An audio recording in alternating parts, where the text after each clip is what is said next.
হিন্দুর মা ছেলে মিলে কি গল্প করছে ভিডিওটা শুনুন। ভিডিওটা শেষ পর্যন্ত দেখবেন। আচ্ছা মা, তাজমহল এত সুন্দর, তাজমহল কি আমরাই বানিয়েছি তাই না? না তো, যিনি বানিয়েছিলেন ওনার নাম সম্রাট শাহজাহান, উনি মুসলিম ছিলেন। ও আচ্ছা, তাহলে কুতুব মিনার নিশ্চয়ই আমরা বানিয়েছি? না না, উনিও মুসলিম ছিলেন, ওনার নাম কুতুবউদ্দিন আইবেক। তাহলে লাল কেল্লা নিশ্চয়ই আমরা বানিয়েছি? না, ওটাও মুসলিম শাসকরা বানিয়েছিলেন। তাহলে পুরাতন কেল্লা আমরা বানিয়েছি? না, পুরাতন কেল্লাও মুসলিমরা বানিয়েছে। তাহলে চারমিনার নিশ্চয়ই আমরা বানিয়েছি? না, চারমিনারও মুসলিম শাসকরা বানিয়েছে। মা, আমি শুনেছি ভারতের সবচেয়ে বড় ও পুরাতন রোড গ্র্যান্ড ট্রাঙ্ক প্রায় 3000 কিলোমিটার পর্যন্ত বিস্তৃত, সেটা তো আমরা বানিয়েছি।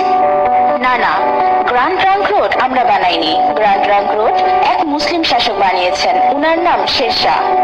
আচ্ছা, তাহলে হাজারদুয়ারি প্যাসেজ নিশ্চয়ই আমরা বানিয়েছি?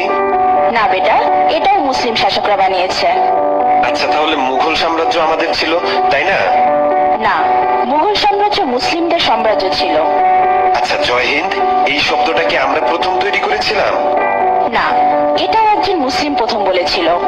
আচ্ছা মা, সারে জাহা সে আচ্ছা হিন্দুস্তান হামারা এই শব্দটি আমরা প্রথম বলেছিলাম তাই না?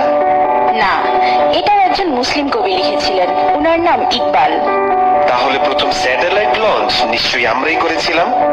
জি না, ভারত অনেকবার স্যাটেলাইট লঞ্চ করেছিল, কিন্তু প্রতিবারই ফেল হয়েছে। এরপর এপিজে আবুল কালাম আজাদ প্রথমবার সাকসেসফুল ভাবে স্যাটেলাইট লঞ্চ করেছিলেন। উনি না থাকলে আজ ভারত স্যাটেলাইট লঞ্চ করতে পারত না। তাহলে পারমাণবিক অস্ত্র নিশ্চয়ই আমরা বানিয়েছি?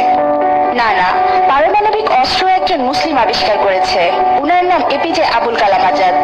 তাহলে মুসলিমরা না থাকলে আমাদের কি হতো মা? মুসলিমরা না থাকলে ভারত ভাই, ভিডিওটা ভালো লাগলে শেয়ার করে অন্যকে দেখার সুযোগ করে দিবেন।